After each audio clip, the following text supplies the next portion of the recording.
السلام علیکم ورحمۃ اللہ وبرکاتہ۔ عزیز طالبات، امید ہے آپ سب خیر و عافیت کے ساتھ ہوں گے۔ آج ہم اپنی کتاب جامع ترمذی جلد دوم کا سبق نمبر 40 پڑھیں گے۔ باب ما جاء من تکلم بالکلمۃ لیضحک الناس۔ ہمارے سبق کا آغاز ہے۔ سبق شروع کرنے سے پہلے درود شریف پڑھ لیں۔ اللہم صلی علی محمد وانزل المقعد المقرب عندک یوم القیامہ۔ اب صفحہ نکال لیں۔ بسم اللہ الرحمن الرحیم۔ باب ما جاء من تکلم بالکلمۃ لیضحک بها الناس۔ باتیں بنا کر لوگوں کو ہنسانے والے کی مذمت کے بیان میں۔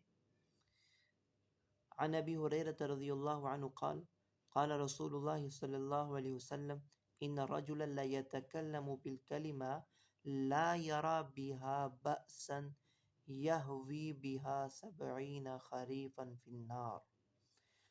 آپ صلی اللہ علیہ وسلم نے فرمایا کہ ایک انسان کوئی ایک ایسی بات کہتا ہے لا یرا بها بأسا، جس بات کے نقصان اور حرج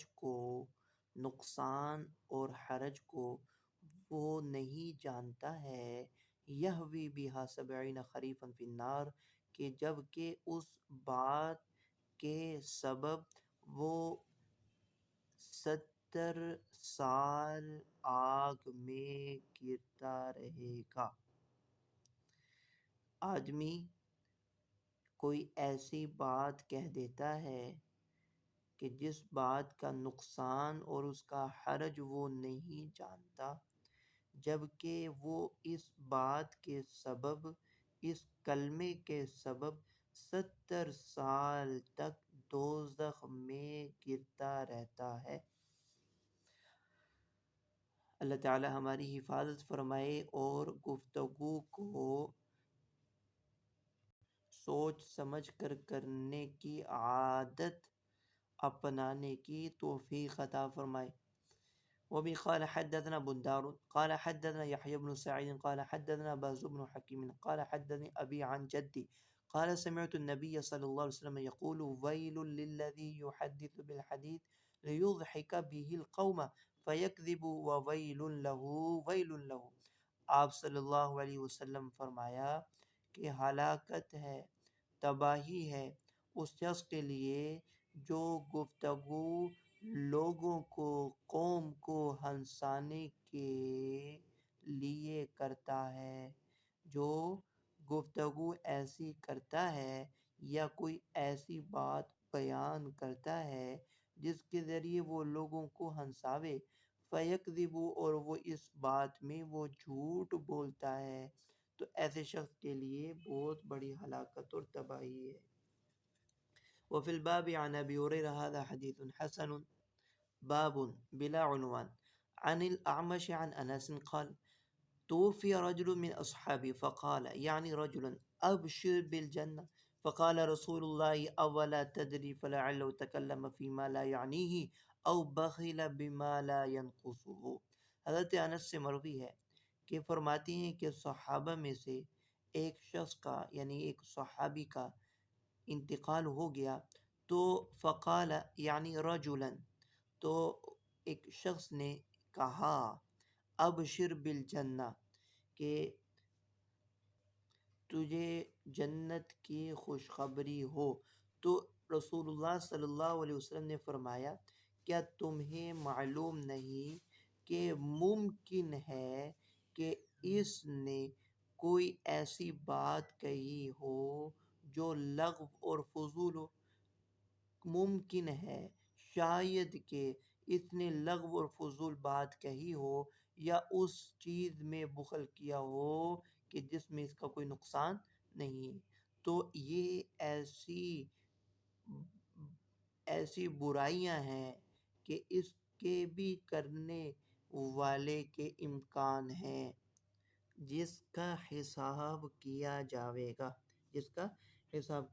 تو اس لیے آپ صلی اللہ علیہ وسلم نے ٹوک دیا، کیا تمہیں معلوم نہیں کہ ممکن ہے شاید کہ کوئی ایسی گفتگو جو لغو اور فضول ہو وہ کر چکے ہوں، یا مال میں بخل کیا۔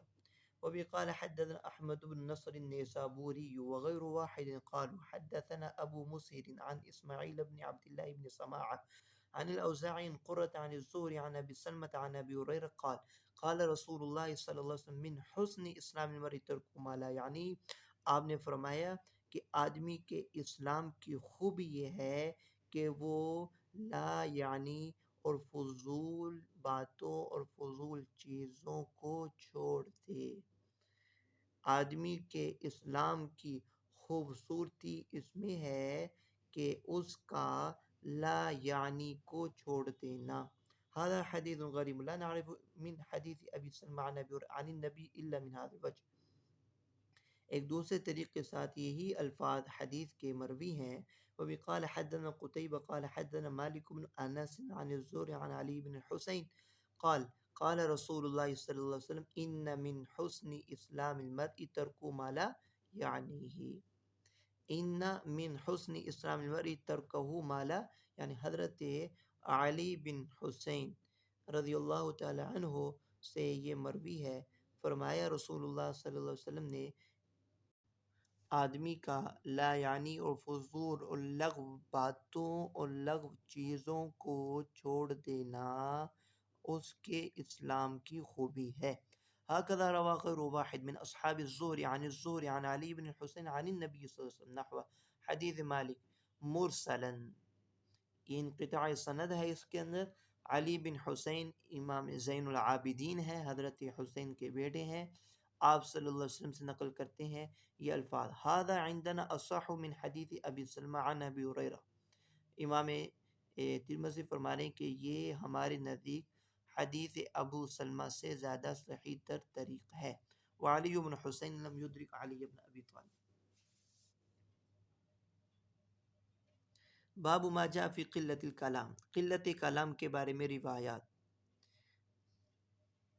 وبه قال حدثنا هناد قال حدثنا عبدة عن محمد بن عمر قال حدثني أبي عن جدي قال سمعت بلال بن الحارث المزني صاحب رسول اللہ صلی اللہ علیہ وسلم یقول، یہ صحابی رسول ہیں بلال بن حارث مزنی، فرماتے ہیں سمعت رسول اللہ صلی اللہ علیہ وسلم یقول ان احدکم لا يتکلم بالکلمۃ من رضوان اللہ ما یظن ان تبلغ ما بلغت فیکتب اللہ له بها رضوانه الى یوم یلقاہ وان احدکم لا يتکلم بالکلمۃ من سخط اللہ ما یظن ان تبلغ ما بلغت فیکتب اللہ علیہ بها سخطہ الى یوم یلقاہ، کہ فرماتے ہیں کہ میں نے رسول اللہ صلی اللہ علیہ وسلم کو یہ فرماتے ہوئے سنا ہے، فرمایا کہ تم میں سے کوئی شخص اللہ تعالیٰ کی خوشنودی کی کوئی بات کہتا ہے اور اس کی وجہ سے وہ اس درجے کو پہنچ جاتا ہے کہ اس کا وہ گمان نہیں کر سکتا، فَيَكْتُبُ اللَّهُ لَهُ بِهَا رِضْوَانَهُ إِلَى يَوْمِ يَلْقَاهُ، اور اس کے لیے اللہ رب العزت رضامندی اس دن تک لکھ دیتے ہیں جس دن اللہ کی اس سے ملاقات ہوگی، جس دن اللہ تعالیٰ سے اس کی ملاقات ہوگی اس دن تک، یعنی قیامت کے دن تک اللہ تعالیٰ اس کے لیے خوشنودی رضامندی لکھ دیتے۔ اور بسا اوقات تم میں سے کوئی شخص کوئی ایسی بات اور ایسا کلمہ کہہ دیتا ہے کہ اللہ تعالیٰ کی ناراضگی کا، کہ ما یظن ان تبلغا، وہ اس کی برائی اور شناعت کا خیال اور گمان بھی نہیں کر سکتا کہ جس حد تک وہ پہنچ جاتی ہے۔ تو اس لیے آپ نے فرمایا کہ تم میں سے کوئی دوسرا اللہ تعالیٰ کو ناراض کر دینے والی کوئی بات کہہ دیتا ہے جس حالت تک وہ پہنچ جاتی ہے اس کو اسے گمان بھی نہیں ہوتا، فَيَكْتُبُ اللَّهُ عَلَيْهِ بِهَا سَخَطَهُ إِلَى يَوْمِ يَلْقَاهُ، اللہ تعالیٰ اس کی وجہ سے اس پر اپنی ناراضگی لکھ دیتے ہیں اس دن تک جس دن وہ اللہ تعالی سے ملاقات کرے گا۔ وفی الباب عن ام حبیبہ هذا حدیث حسن صحیح۔ باب ما جاء فی ہوان الدنیا علی اللہ، اگلا باب ہے کہ جس میں یہ بیان ہے کہ اللہ تعالیٰ کے نزدیک دنیا کس قدر کم قیمت ہے۔ عن سہل بن سعد قال قال رسول اللہ صلی اللہ علیہ وسلم لو كانت الدنيا تعدل عند الله جناح بعوضة ما سقى كافرا من شربة ماء، اگر اللہ کے نزدیک دنیا مچھر کے پر کے برابر ہوتی تو اللہ تعالیٰ کسی کافر کو ایک پانی کا گھونٹ بھی نہ پلاتے، کیونکہ اللہ تعالیٰ کے نزدیک دنیا بے قیمت ہے اور بے وقعت ہے، اس لیے اللہ تعالیٰ نے دنیا کافروں کو دے رکھی ہے۔ وبه قال حدثنا سويد بن نصر قال أخبرنا عبد الله بن المبارك عن مجالد عن قيس بن أبي حازم عن المستورد بن شداد قال كنت مع الركب الذين وقفوا مع رسول على صخرة الميت۔ حضرت مستورد بن شداد فرماتے ہیں كنت مع الركب الذين وقفوا مع رسول الله صلی اللہ علیہ وسلم على صخرة الميتة، فرماتے ہیں کہ میں ان سواروں کے ساتھ تھا جو رسول اللہ صلی اللہ علیہ وسلم کی معیت میں ایک مردہ بکری کے بچے کے پاس ٹھہرے تھے۔ میں ان سواروں کے ساتھ تھا جو رسول اللہ صلی اللہ علیہ وسلم کے ساتھ بکری کے مردہ بچے کے پاس ٹھہرے تھے، تو آپ صلی اللہ علیہ وسلم نے یہ فرمایا تھا اترون هذه هانت على اهلها حين القوها، کیا تم دیکھتے ہو کہ اپنے مالکوں کی نظر میں یہ اس وقت ذلیل و حقیر ہو گیا ہے؟ کیا تم یہ دیکھ رہے ہو کہ یہ مردہ بکری کا بچہ مالک کی نظر میں ذلیل و حقیر ہو چکا ہے جو ان لوگوں نے اس مردار کو پھینک دیا ہے؟ تو صحابہ نے عرض کیا قالو من ہوانیہا القوہا یا رسول اللہ، اس کے کم قیمت اور بے وقعت ہونے کے سبب ہی تو ان لوگوں نے اس کو پھینکا ہے۔ تو آپ نے فرمایا الدنیا اہون علی اللہ من ہذہ علی اہلہا، اللہ کے نزدیک یہ دنیا اس سے بھی زیادہ ذلیل اور بے وقعت ہے، دنیا اللہ کے نزدیک اس سے بھی زیادہ ذلیل اور بے وقعت ہے جتنا یہ بکری کا مردار بچہ مالکوں کے نزدیک بے قیمت اور ذلیل۔ تو اس سے دنیا کی بے وقعتی ثابت ہوتی ہے کہ دنیا اللہ کے نزدیک کس قدر ذلیل اور حقیر ہے۔ باب منه قال حدثنا محمد بن حاتم المؤدب قال حدثنا علي بن ثابت قال حدثنا عبد الرحمن بن ثابت بن ثوبان قال سمعت عطاء بن قرة قال سمعت عبد الله بن الضمر قال سمعت أبا هريرة يقول سمعت رسول الله صلى الله عليه وسلم يقول ألا إن الدنيا ملعونة ملعون ما فيها إلا ذكر الله وما والاه وعالم أو متعلم۔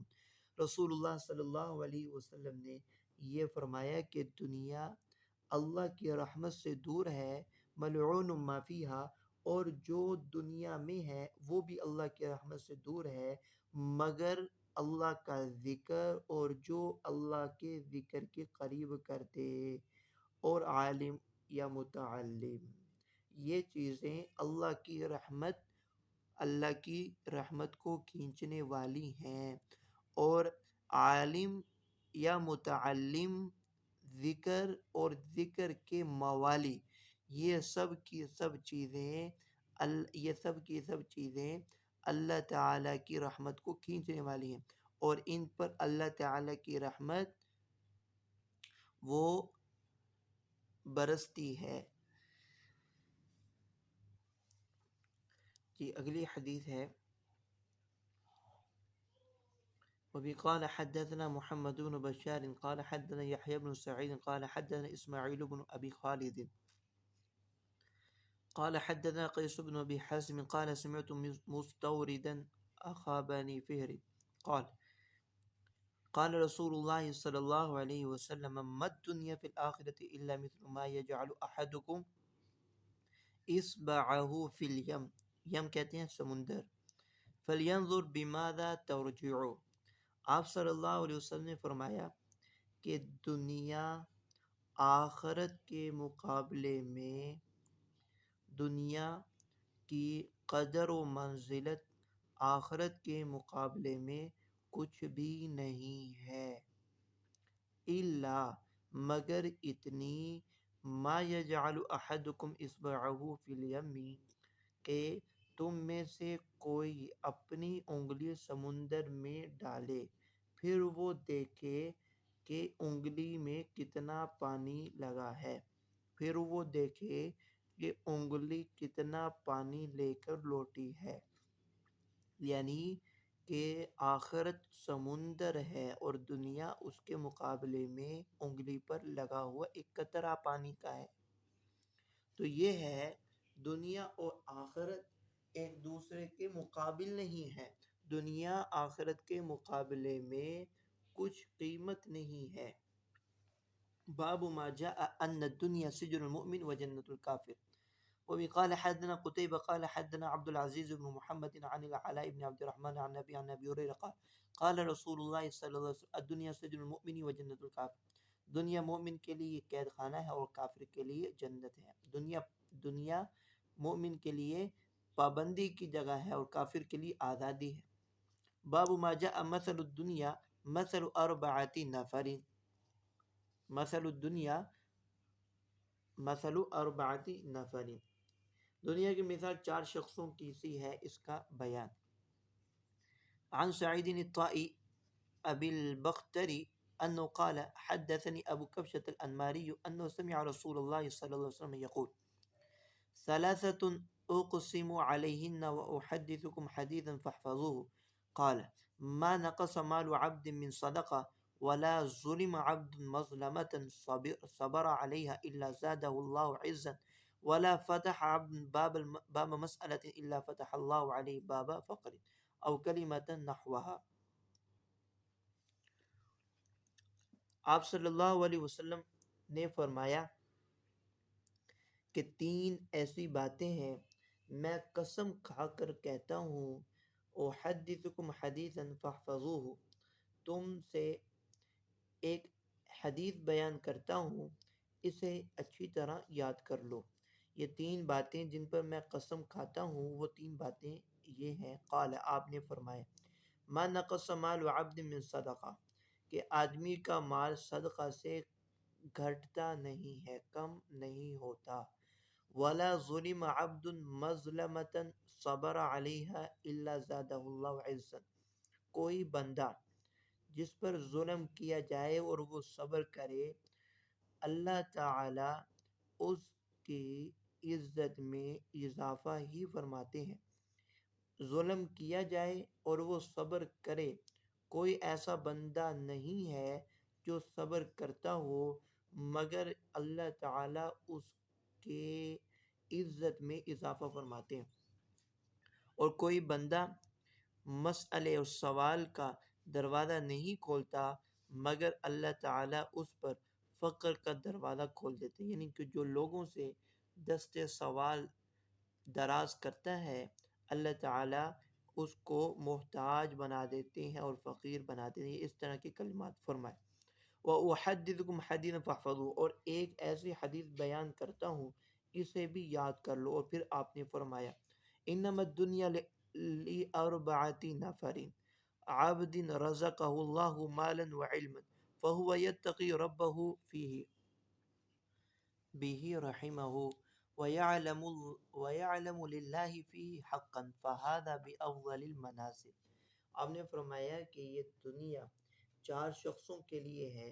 ایک وہ بندہ جسے اللہ نے مال دیا اور علم بھی، وہ اس میں سے اپنے پروردگار سے ڈرتا ہے، وَيَصِلُ بِهِ رَحِمَهُ، اور اس کے ذریعے رشتہ داروں کے ساتھ حسن سلوک کرتا ہے، اور وہ جانتا ہے کہ اس مال اور علم میں اللہ تعالیٰ کا حق یہ ہے. فہذا بافضل المنازل، یہ بندہ سب سے افضل رتبے پر ہے۔ وعبد، اور دوسرا وہ شخص رزقہ اللہ علما ولم یرزقہ مالا، جس کو اللہ تعالی نے علم عطا کیا ہو مال نہیں، فہو صادق النیہ یقول لو ان لی مالا لعملت بعمل فلان فہو بنیتی فاجرہما سواء، اور وہ سچا نیت کرنے والا ہے، اور وہ یہ کہتا ہے اگر میرے پاس اتنا مال ہوتا تو میں وہ فلاں عمل کرتا، تو اس کو اس کی نیت کے مطابق ہی اجر ملتا ہے، ان دونوں کا اجر برابر ہے۔ وعبد رزقہ اللہ مالا ولم يرزقه علما فهو يخبط في ماله بغیر علم لا يتقي فيه ربه، کہ تیسرا وہ شخص ہے کہ جس کو اللہ نے مال تو عطا کیا ہو علم نہیں، وہ اس مال میں لا علمی کے سبب بھٹکتا پھرتا ہے، اور وہ اپنے رب سے ڈرتا نہیں مال کے بارے میں، اور صلہ رحمی نہیں کرتا، ولا یصل فی رحمہ ولا یعلم للہ فی حق، اور اللہ تعالیٰ کے حقوق کو بھی نہیں جانتا، فہو بأخبث المنازل۔ تو آپ صلی اللہ علیہ وسلم نے فرمایا کہ یہ تیسرا شخص تمام کے تمام شخصوں میں بدترین حالت میں ہے۔ وعبد لم يرزقه الله مالا ولا علما فهو يقول لو ان لي مالا لعملت فيه بعمل فلان فهو بنيتي فوزنهما سواء۔ اور چوتھا وہ شخص ہے کہ جس کو اللہ تعالی نے نہ مال عطا کیا نہ ہی علم، مگر وہ یوں کہتا ہے اگر میرے پاس مال ہوتا تو میں فلاں فلاں بعمل فلان، یہاں سے فلاں فلاں عمل کرتا، یعنی برے عمل کرتا، تو یہ بھی اپنی نیت کے ساتھ ہے، فوزنہما سواء، اور ان دونوں کا وبال برابر ہے، ان دونوں کا وبال برابر ہے۔ باب ما جاء فی ہم الدنیا وحبها، دنیا کا غم اور اس کی محبت کا بیان۔ عن عبداللہ بن مسعود قال قال رسول اللہ صلی اللہ علیہ وسلم من نزلت بی فاقۃ فانزلها بالناس لم تصد فاقته ومن نزلت بی فاقۃ فانزلها باللہ فیوشک اللہ له برزق عاجل او آجل۔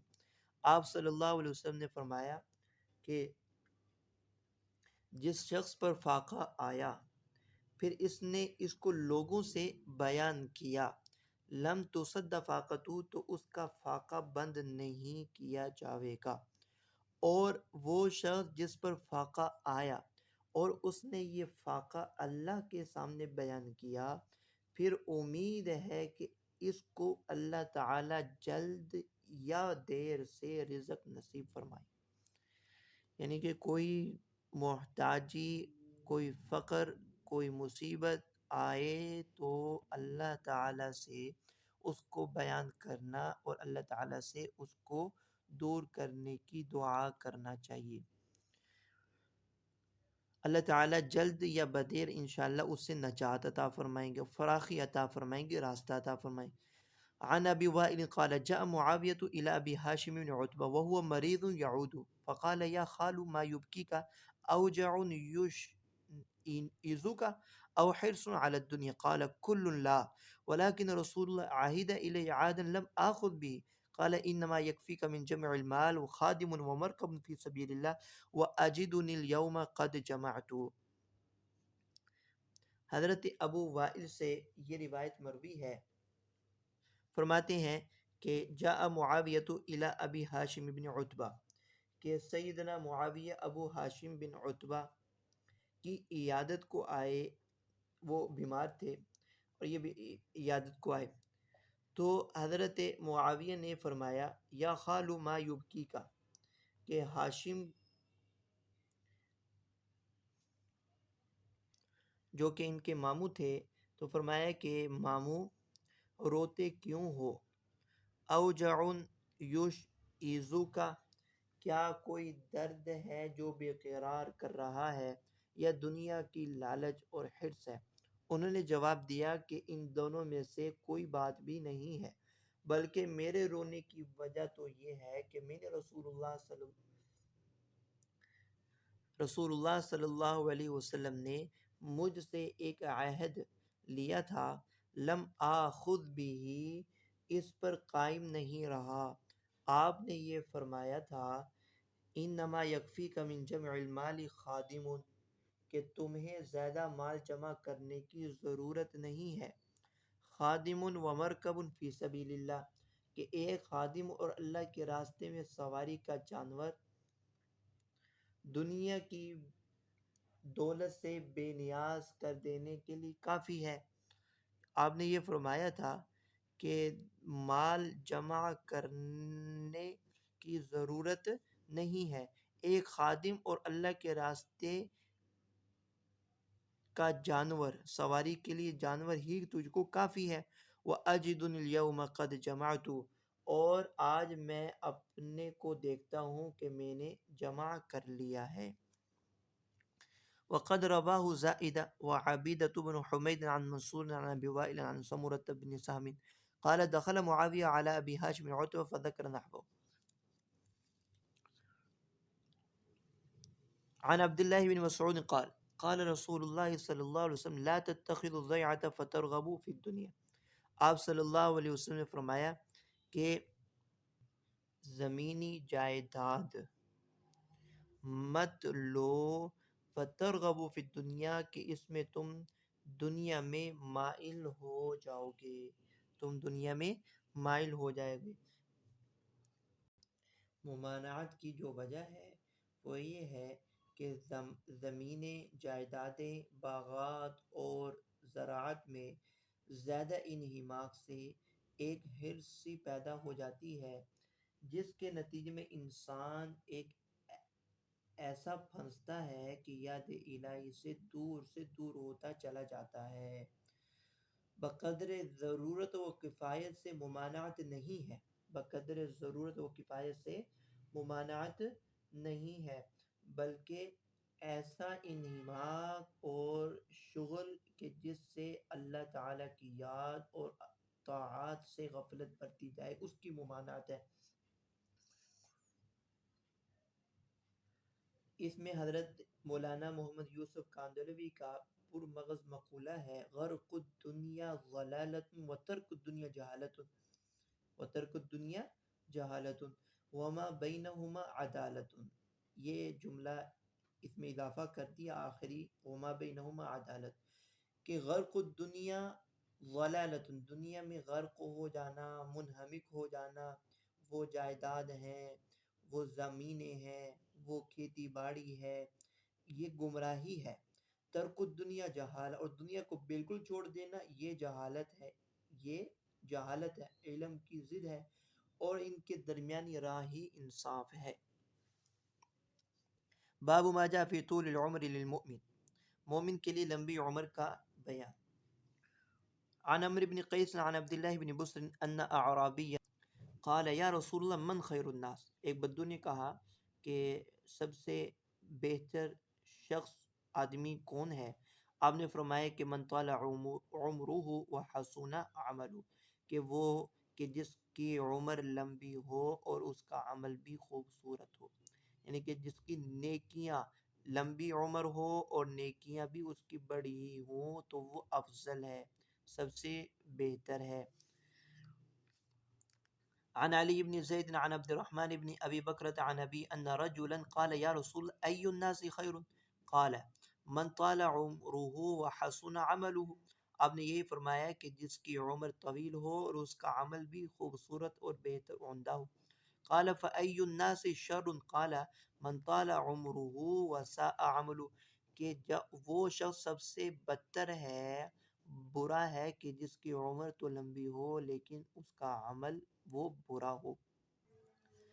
باب ما جاء فی فناء اعمار هذه الامہ ما بین 60 الی 70، اس بیان میں ہے کہ اس امت کی عمریں 60 اور 70 سال کے درمیان ہوں گی۔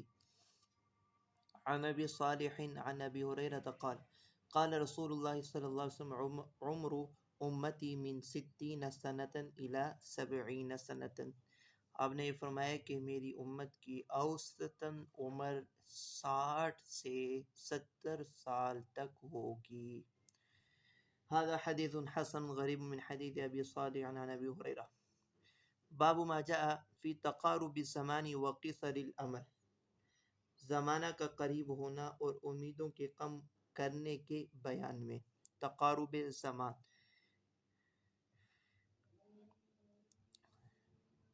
عن سعد بن سعيد الأنصاري عن أنس بن مالك قال قال رسول الله صلى الله عليه وسلم لا تقوم الساعة حتى يتقارب الزمان وتكون السنة كالشهر والشهر كالجمعة وتكون الجمعة كاليوم ويكون اليوم كالساعة وتكون الساعة كالظرمة بالنار. آپ صلی اللہ علیہ وسلم نے فرمایا قیامت قائم نہ ہوگی یہاں تک کہ زمانہ قریب نہ ہو جائے، یہاں تک کہ زمانہ قریب نہ ہو جائے. اور اس کی تشریح وہ یہ فرمائی تکون السنۃ کالشہر، زمانہ کا قریب قریب ہو جانا یعنی زمانے کا سمٹ جانا. زمانے کا سمٹ جانا وہ یہ ہے کہ سال مہینے کے برابر اور مہینہ جمعہ یعنی ہفتہ کی مثل اور ایک جمعہ ایک ہفتہ ایک دن کے مثل اور ایک دن ایک گھڑی کے برابر ہوگا اور ایک گھڑی وَتَكُونُ السَّاعَةُ كَالظُّلْمَةِ بِالنَّارِ، وہ آگ ایک دفعہ آگ بھڑکنے کے مثل ہوگی. اس طرح زمانہ اور وقت سمٹ جائے گا قرب قیامت میں. باب ما جاء فی قصر العمل، امیدوں کے کم کرنے کے بیان میں ہے یہ احادیث. عن مجاہد عن ابن عمر قال اخذ رسول اللہ ببعض جسدی قال، حضرت عبداللہ بن عمر فرماتے ہیں کہ رسول اللہ نے میرے جسم کے ایک حصے کو پکڑا. بعض روایات میں آتا ہے آپ صلی اللہ علیہ وسلم نے عبداللہ بن عمر کے کندھے کو پکڑا اور فرمایا کن فی الدنیا کأنک غریب او عابر سبیل وعد نفسک فی اہل القبور، کہ تو دنیا میں یوں رہ جیسا کہ کوئی مسافر بلکہ راستے کا چلتا ہوا مسافر ہو. غریب کہتے ہیں مسافر کو، عابر سبیل کہتے ہیں راستے کا چلتا ہوا مسافر. فرق یہ ہے غریب وہ مسافر جو ایک جگہ ٹھہر رہا ہو اور عابر سبیل جو ابھی اپنی منزل کی طرف روانہ ہو. تو اس کا قیام بہت تھوڑا ہوتا ہے، غریب کا کچھ نہ کچھ قیام ہوتا ہے. تو اس لیے آپ نے فرمایا کہ دنیا میں تو یوں رہ جیسے کہ مسافر نہیں بلکہ راستے کا چلتا مسافر ہو. اپنے آپ کو دنیا میں مقیم نہ سمجھ بلکہ اپنے کو قبرستان والوں میں مردوں میں شمار کر. فقال علی ابن عمر، عبداللہ بن عمر نے مجھ سے کہا فلا تحدث نفسك بالمساء، کہ آپ نے مجھ سے فرمایا اے ابن عمر جب تم صبح کو اٹھو تو اپنے دل سے شام کی باتیں مت کرو. وَإِذَا أَمْسَيْتَ فَلَا تُحَدِّثْ نَفْسَكَ بِالصَّبَاحِ، اور جب تم شام کرو تو اپنے دل سے صبح آنے والی صبح کے متعلق باتیں مت کرو. وَخُذْ مِنْ صِحَّتِكَ قَبْلَ سَقَمِكَ، اور بیماری سے پہلے اپنی صحت میں سے کچھ لے لو، کچھ عمل کر لو. وَمِنْ حَيَاتِكَ قَبْلَ مَوْتِكَ، اور موت سے پہلے اپنی زندگی سے کچھ لے لو.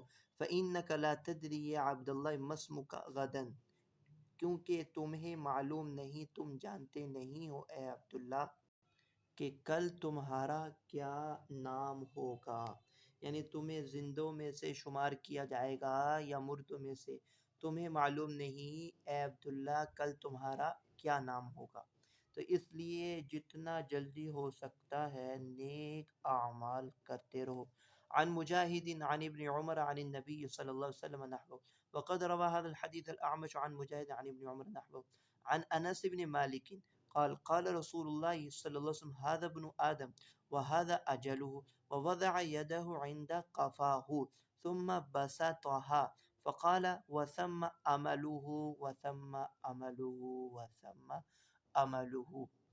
حضرت انس بن مالک فرماتے ہیں رسول اللہ صلی اللہ علیہ وسلم نے فرمایا یہ ابن آدم ہے، یعنی یہ انسان ہے، وَهَذَا أَجَلُهُ اور یہ اس کی موت ہے، وَوَضَعَ اور جب یہ آپ نے فرمایا هَذَا أَجَلُهُ یہ اس کی موت ہے تو آپ صلی اللہ علیہ وسلم نے اپنا ہاتھ عند قفاہ اپنی گدی پر رکھا، ثم بسطہا اور پھر ہاتھ پھیلا کر وہ یہ فرمایا ثم عملہ و ثم عملہ و ثم عملہ اور یہ اس کی امیدیں یہاں اور وہاں، پھر اس کی امیدیں یہاں اور وہاں ہیں۔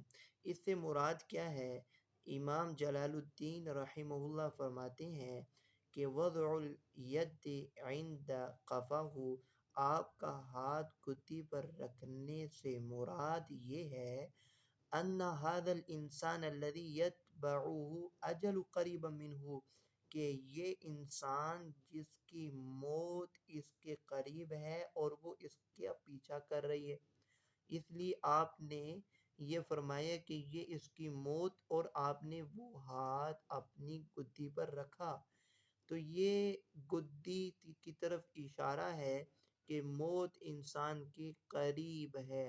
دوسرا اشارہ ہے کہ موت انسان کے پیچھے پیچھے چل رہی ہے، پیچھا کر رہی ہے، اور پھر آپ نے ہاتھ پھیلا دیا اور اشارہ کیا کہ اس کی امیدیں یہاں اور وہاں پھیلی ہوئی ہیں، اور اس سے مراد یہ ہے کہ اس کی امیدیں جو ہیں وہ اس کی گدی سے بہت دور ہیں، یعنی اس کی موت سے بھی آگے کی اس کی امیدیں اور آرزویں ہیں، یعنی کہ موت تو قریب ہے اور اس کی آرزویں لمبے عرصے تک کی لگی ہوئی۔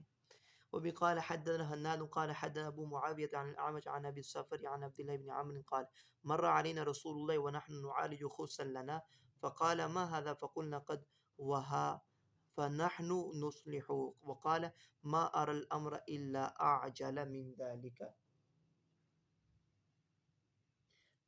حضرت عبداللہ بن عمر سے مروی ہے، فرماتے ہیں کہ رسول اللہ صلی اللہ علیہ وسلم ہمارے قریب سے گزرے، وَنَحْنُ نُعَالِجُ خُصًّا لَنَا ہم اپنے مٹی کے گھر کی مرمت کر رہے تھے، نعالج مرمت کرنا، ہم دیوار کی مرمت کر رہے تھے یا گھر کی مرمت کر رہے تھے، آپ نے فرمایا کہ یہ کیا ہے؟ تو ہم نے کہا کہ ہم قد وہا کہ یہ کمزور ہو گیا ہے، ہم اس کی مرمت اور اس کو درست کر رہے ہیں، تو آپ نے فرمایا ما اری الامر الا اعجل من ذلک کہ میں موت کو اس سے بھی زیادہ جلدی آنے والا دیکھ رہا ہوں، یعنی اس دیوار کا اور اس گھر کا گرنا اتنا قریب نہیں ہے، اتنا جلدی نہیں ہوگا جتنا موت کا اچانک حملہ جلدی اور اچانک ہوتا ہے۔ وآخر دعوانا الحمد للہ رب العالمین۔ السلام علیکم ورحمۃ اللہ وبرکاتہ۔